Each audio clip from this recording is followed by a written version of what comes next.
Famous investor Mr. Warren Buffett says, risk comes from not knowing what you are doing. याचा साधा अर्थ आहे मित्रांनो की तुम्ही जे काही करत आहात त्याला पूर्णपणे न समजून घेता आंधळेपणाने गोष्टी करणे.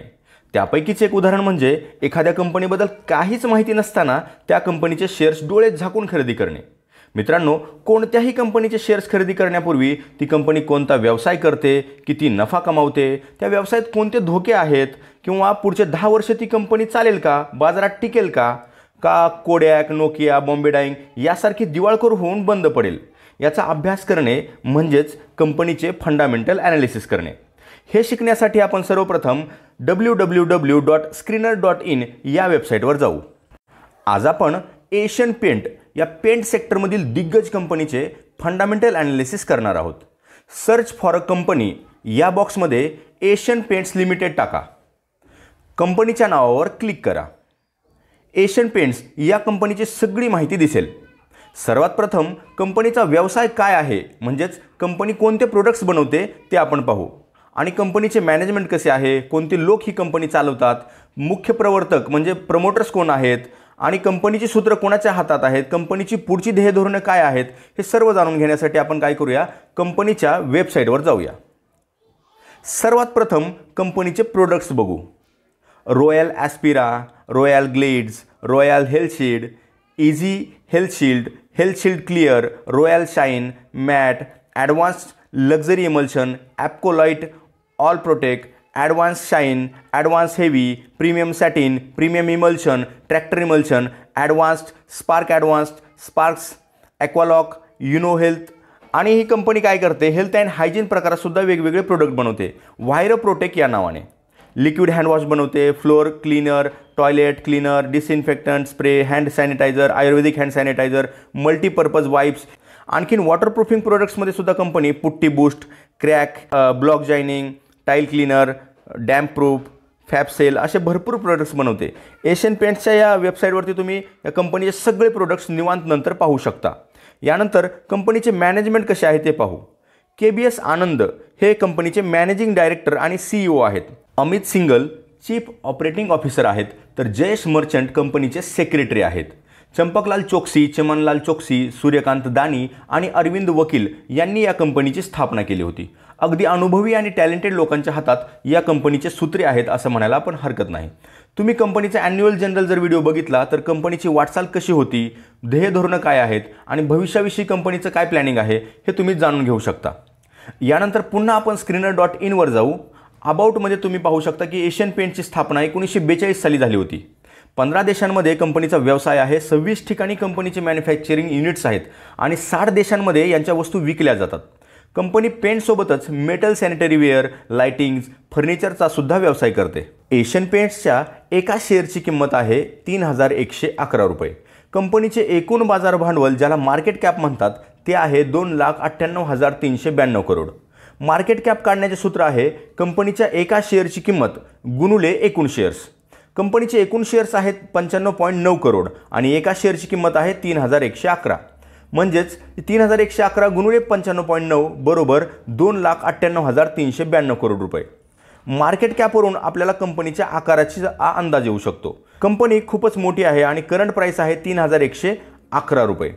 एका वर्षात कंपनीच्या शेअरने 3,590 रुपये हाय गाठला होता आणि 2,260 रुपये लो गाठला होता. यालाच 52 वीक लो आणि 52 वीक हाय असे सुद्धा म्हणतात. स्टॉकचा PE आहे 98.4. PE म्हणजे प्राईस भागिले अर्निंग्ज पर शेअर. म्हणजे कंपनीच्या शेअरच्या किमतीला कंपनी प्रति शेअर जेवढ्या रुपयांचा नफा कमवते त्याने भागल्यास आपल्याला PE मिळतो. PEचा साधा अर्थ आहे मित्रांनो की जर तुम्हाला 1 रुपया कमवायचा असेल तर त्यासाठी तुम्हाला 98.4 रुपये या कंपनीमध्ये गुंतवावे लागतील. PE रेशोवरून एखाद्या कंपनीचा शेअर प्राईस खूपच महाग आहे की स्वस्त आहे हे काही जण ओळखतात. एशियन पेंटचा PE 98.4 आहे. यावरून तुम्हाला वाटेल की हा स्टॉक खूपच महाग आहे. परंतु मित्रांनो त्यापूर्वी तुम्हाला पेंट सेक्टरचा ॲव्हरेज PE रेशो बघावा लागेल. ते पाहण्यासाठी जर खाली स्क्रोल केलं तर इंडस्ट्री PE तुम्हाला दिसेल. यामध्ये इंडस्ट्रीचा PE आहे 85.49 आणि एशियन पेंटचा PE आहे 98.41. स्लाइटली एशियन पेंट महाग आहे पण लोक प्रीमियम पे करून हा स्टॉक घ्यायला तयार आहेत. एशियन पेंटची बुक व्हॅल्यू आहे 130 रुपये. याचा अर्थ जर तुमच्याकडे एशियन पेंटचा 1 शेअर असेल आणि जर एशियन पेंट आज रोजी विकून टाकली तर तुम्हाला प्रति शेअर 130 रुपये मिळतील. बुक व्हॅल्यूच्या हिशोबाने शेअर खूप महाग आहे. यानंतर डिव्हिडंड यील्ड आहे 0.57%. म्हणजे कंपनीने एका वर्षात दिलेला जो डिव्हिडंड आहे त्याला जर शेअरच्या किमतीने भागलं तर आपल्याला डिव्हिडंड यील्ड मिळतो. समजा एशियन पेंटच्या एका शेअरची किंमत 3000 रुपये आहे आणि कंपनीने एका वर्षात 52 रुपये डिव्हिडंड दिला, तर डिव्हिडंड यील्ड बरोबर 52 भागिले 3000 बरोबर 0.57%. डिव्हिडंड यील्डवरून कंपनी प्रति शेअर किती डिव्हिडंड गुंतवणूकदारांना देत आहे ते आपण समजू शकतो. यानंतर एशियन पेंट्सचा ROC 34.8% आहे. याचा अर्थ कंपनी जेव्हा 100 रुपये भांडवल वापरते तेव्हा प्रत्येक 100 रुपयांवर कंपनी 34.8 रुपये कमावते किंवा व्यवसायात आणते असं सुद्धा आपण म्हणू शकतो. ROCचा लॉंग फॉर्म आहे रिटर्न ऑन कॅपिटल एम्प्लॉईड. किती रुपयांना, किती भांडवलाला वापरलं रिटर्न आणण्यासाठी. कंपनीचा ROE आहे 27.3%. ROE म्हणजे रिटर्न ऑन इक्विटी, म्हणजेच कंपनीने शेअरधारकांच्या 100 रुपयांवर किती रुपये कमावले. इक्विटी म्हणजे शेअरधारकांचे पैसे अधिक टोटल रिझर्व्स. सप्टेंबर 2021 अखेर शेअर कॅपिटल 96 करोड रुपये आणि टोटल रिझर्व्स 12,407 करोड रुपये कंपनीकडे होते. त्यामुळे इक्विटी बरोबर 96 अधिक 12,407 बरोबर 12,503 करोड रुपये. ROC आणि ROE किती असायला पाहिजे ते बघण्यापूर्वी आपण काय करूया की ROC कधी बघायचा आणि ROE कधी बघायचा हे पाहू. कंपनीवर जर कर्ज असेल तर ROC बघायचा आणि कंपनी कर्जमुक्त असेल तर ROE बघायचा. एशियन पेंट्सवर 1399 करोडचं कर्ज आहे, म्हणजे आपल्याला ROC बघावं लागेल. ROC इतर कंपन्यांपेक्षा जास्त असायला हवा. इतर सर्व स्पर्धक कंपन्यांमध्ये सर्वात जास्त ROC एशियन पेंट्सचाच आहे. ROC 20 पेक्षा जास्त असायला हवा. जितका अधिक तितका चांगला. एशियन पेंटची फेस व्हॅल्यू 1 रुपया आहे, म्हणजे शेअर्सला यानंतर आणखी स्प्लिट करता येणार नाही. टोटल शेअर्स आहेत 95.9 करोड. त्यापैकी कंपनीच्या मालकाकडे 52.6% शेअर्स आहेत. त्यापैकी त्यांनी 7.64% शेअर्स गहाण ठेवले आहेत. मित्रांनो, 10% जर मालकांनी शेअर्स गहाण ठेवले तर चालतात, मात्र जर यापेक्षा जास्त गहाण ठेवले तर आपल्यासाठी म्हणजे गुंतवणूकदारासाठी ही धोक्याची घंटा ठरू शकते. फ्री कॅश फ्लो 3,429 करोड आहे, म्हणजे कंपनीने सर्व देणी देऊन, कामगारांचा पगार देऊन, टॅक्स देऊन, भाडं देऊन, कर्जावरील व्याज देऊन, डिव्हिडंड पे करून, सगळं करून कंपनीकडे 3,429 करोड रुपये कॅश, फ्री कॅश शिल्लक आहे किंवा फ्री आहे असं आपण म्हणू शकतो. ही खूपच पॉझिटिव्ह गोष्ट आहे मित्रांनो. ज्या कंपन्यांचा फ्री कॅश फ्लो निगेटिव्ह असतो अशा कंपन्यांपासून आपण मात्र सावध राहायला पाहिजे. एशियन पेंटवर 1399 करोडचे कर्ज आहे. इंटरेस्ट कव्हरेज रेशो आहे 41.5. याचा साधा अर्थ आहे की कंपनी 1399 करोडच्या कर्जावर जेवढे व्याज देते त्याच्या 41.5 पट नफा कमावते. मित्रांनो, कोणत्याही कंपनीचा इंटरेस्ट कव्हरेज रेशो 5 ते 6 पेक्षा जास्त असायला पाहिजे. निगेटिव्ह इंटरेस्ट कव्हरेज रेशो म्हणजे कंपनीकडे व्याज देण्याइतके सुद्धा पैसे नाहीत किंवा कंपनी व्याज देण्याइतका प्रॉफिट सुद्धा कमावत नाही असा त्याचा अर्थ असतो. डेट टू इक्विटी रेशो 0.11 आहे. डेट टू इक्विटी 1 पेक्षा जास्त नसायला पाहिजे. आता काही जण म्हणतात की 2 असला तरी चालतो, पण आपण सेफ साईड ठेवण्यासाठी डेट टू इक्विटी रेशो 1 पेक्षा जास्त नसला पाहिजे असं गृहीत धरूया. एशियन पेंटचा 0.11 आहे, म्हणजे चांगला आहे.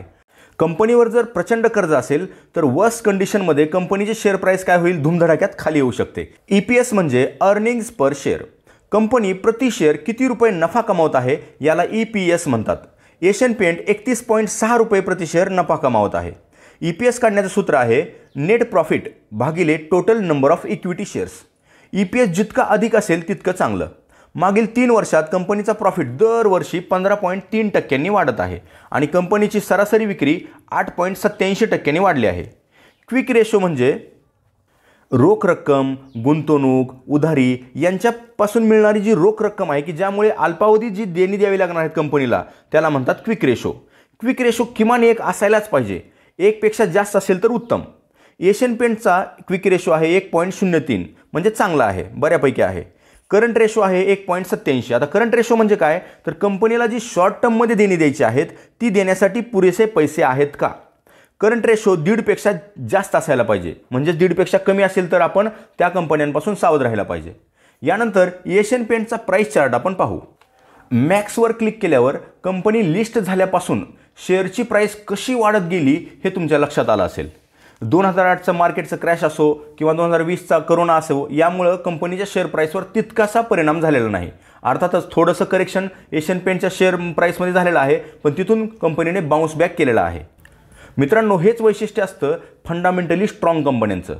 मागील 1 वर्षाचा प्राईस चार्ट जर पाहिला तर 2407 वरून शेअर प्राईस 3110 रुपयांपर्यंत आली आहे. 50 days moving average 200 days moving ॲव्हरेजच्या वर आहे, म्हणजे स्टॉक अप ट्रेंडमध्ये आहे. 28 जानेवारीला 53% लोकांनी शेअर्सची डिलिव्हरीमध्ये खरेदी केली आहे. यानंतर कंपनीचे काही गुड पॉईंट्स आणि बॅड पॉईंट्स पाहू.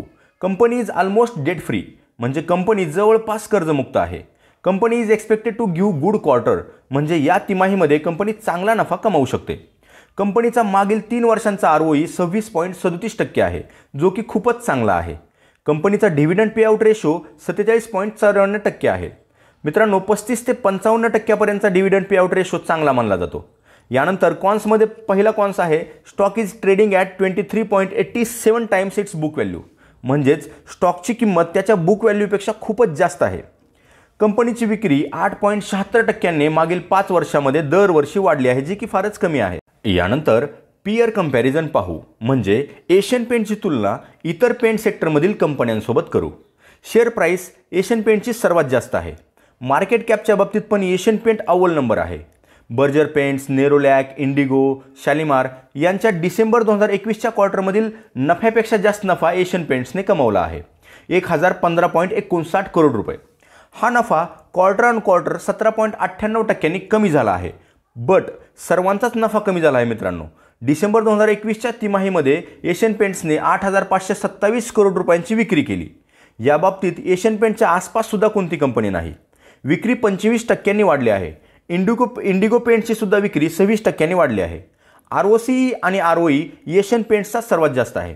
प्रॉफिट ग्रोथमध्ये एशियन पेंटला इंडिगो पेंट्सने मागे टाकले आहे. इंडिगोचा प्रॉफिट ग्रोथ 163% वाढला आहे. मित्रांनो, एक गोष्ट कायम लक्षात ठेवा, प्रॉफिट वाढला की शेअरची किंमत वाढते. यानंतर एशियन पेंट्सचे क्वार्टरली रिझल्ट पाहू. डिसेंबर 2021च्या तिमाहीमध्ये 8,527 करोडची विक्री झाली. यासाठी कंपनीला 6,985 करोडचा खर्च करावा लागला. ऑपरेटिंग प्रॉफिट 1,542 करोड रुपये झाला. ऑपरेटिंग प्रॉफिट मार्जिन आहे 18%, म्हणजे 8,527 करोडच्या विक्रीवर 18% नफा झाला, जो की 1,542 करोड आहे. अदर इन्कम 87 करोड रुपये झाला. व्याजापोटी कंपनीने 27 कोटी पे केले आणि कंपनीकडील जी मशिनरी आहे त्याचे अवमूल्यन 208 करोड रुपयाचे झाले, ज्याला डिप्रिशिएशन म्हणतात. प्रॉफिट बिफोर टॅक्स, म्हणजेच गव्हर्नमेंटला टॅक्स देण्यापूर्वी कंपनीला 1,394 करोडचा नफा झाला. 1,394 करोडवर 26% टॅक्स द्यावा लागला. त्यामुळे प्रॉफिट आफ्टर टॅक्स म्हणजेच नेट प्रॉफिट झाला 1,016 करोड. डिसेंबर 2020च्या तिमाहीमध्ये कंपनीला 1,238 करोडचा नेट प्रॉफिट झाला होता, म्हणजे या तिमाहीमध्ये प्रॉफिट कमी झाला. EPS म्हणजेच अर्निंग्स पर शेअर 10.59 रुपये. याचा अर्थ एशियन पेंट्सने प्रति शेअर 10.59 रुपये नफा कमावला. यानंतर P&L स्टेटमेंट पाहू. यामध्ये कन्सॉलिडेटेड आणि स्टँड अलोन बिझनेसची प्रॉफिट अँड लॉस स्टेटमेंट आपण पाहू शकतो. स्टँड अलोन म्हणजे एकट्या एशियन पेंटच्याच व्यवसायाचा नफा तोटा, आणि कन्सॉलिडेटेड म्हणजे एशियन पेंट्सने इतर कंपन्यांमध्ये जी गुंतवणूक केली आहे त्यांचा नफा आणि एशियन पेंट्सचा नफा यांचं एकत्रित P&L म्हणजे प्रॉफिट अँड लॉस स्टेटमेंट म्हणजे कन्सॉलिडेटेड. मित्रांनो, नेहमी कन्सॉलिडेटेड स्टेटमेंटच बघायचे असते. या ठिकाणी मार्च 2010 कंपनीचा नेट प्रॉफिट 836 करोड होता. तो दरवर्षी वाढत 2021 3,139 करोड रुपये झाला. टिल 12 मंथ प्रॉफिट झाला 3,022 करोड, म्हणजे मागील 12 महिन्यात कंपनीचा नेट प्रॉफिट झाला 3,022 करोड. मार्च 2021 पर्यंत EPS 32.73 होता. Dividend payout 55%. मागच्या 12 महिन्यात एशियन पेंटची विक्री 41% वाढली आणि 12 महिन्यात 10% नफा वाढला. शेअर होल्डर्ससाठी सर्वात महत्त्वाचा रेशो CAGR म्हणजेच कंपाऊंडेड ॲन्युअल ग्रोथ रिटर्न, म्हणजे स्टॉकची प्राईस दरवर्षी कितीने वाढली.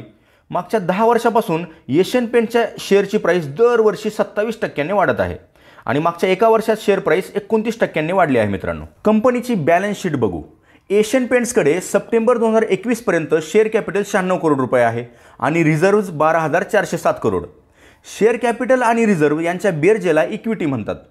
कंपनीने 1,399 करोडची उसनवारी केली आहे आणि इतर देणी कंपनीला 7,158 करोड आहेत. टोटल देणी आहेत 21,059 करोड रुपये. कंपनीकडे स्थिर मालमत्ता 5,687 करोडची आहे की ज्यामध्ये जमीन, buildings, offices, machinery, furniture, vehicles आणि इतर इक्विपमेंट्स यांचा समावेश असतो. कॅपिटल वर्क इन प्रोग्रेस आहे 309 करोड रुपये, म्हणजे 309 करोडचं भांडवल व्यवसायामध्ये गुंतलेलं आहे. 2,428 करोडची गुंतवणूक कंपनीने इतर ठिकाणी केलेली आहे. इतर संपत्तीमध्ये कंपनीकडे असणाऱ्या तयार मालाची किंमत 5,861 करोड रुपये आहे. याला इन्व्हेंटरी म्हणतात. इतर ठिकाणाहून 3,095 करोड येणे आहेत. कॅशच्या रूपात कंपनीकडे 567 करोड रुपये आहेत. कंपनीने इतरांना ॲडव्हान्सच्या किंवा कर्जाच्या रुपयामध्ये 571 करोड रुपये दिलेले आहेत. इतर संपत्तीमध्ये 2,541 करोडची संपत्ती कंपनीकडे आहे आणि टोटल संपत्ती 21,059 करोडची कंपनीकडे आहे. यानंतर कॅश फ्लोज पाहू. कंपनीने मुख्य व्यवसाय करून 3,683 करोड रुपये कमावले मार्च 2021 या आर्थिक वर्षामध्ये. त्यामधील 541 करोड कंपनीने इतर ठिकाणी इन्व्हेस्ट केले.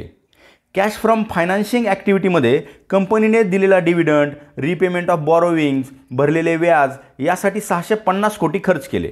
शेवटी कंपनीकडे 2,492 करोड रुपये नेट कॅश शिल्लक आहे, जो की एक पॉझिटिव्ह साईन आहे. यानंतर काही रेशोज पाहू.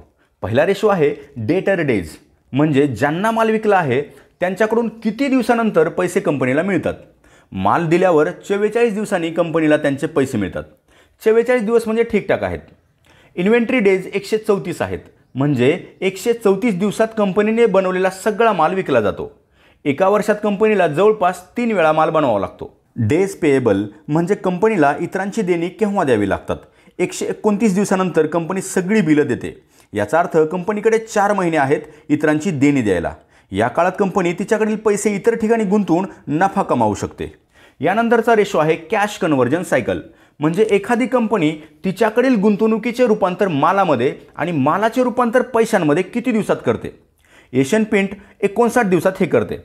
हे दिवस जेवढे कमी असतील तितके त्या कंपनीचे मॅनेजमेंट चांगले असते. वर्किंग कॅपिटल डेज म्हणजे कंपनीने जे पैसे माल बनवण्यासाठी वापरले आहेत ते भांडवल कंपनी किती दिवसात पुन्हा पैशांच्या रूपात माल विकून मोकळे करते. 46 दिवसामध्ये कंपनी काय करते, भांडवलाचे रूपांतर कॅशमध्ये करते.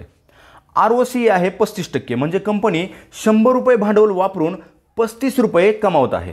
यानंतर शेवटचा सर्वात महत्त्वाचा मुद्दा म्हणजे शेअर होल्डिंग पॅटर्न. मार्च 2019 पर्यंत प्रमोटरकडे 52.79% शेअर्स होते.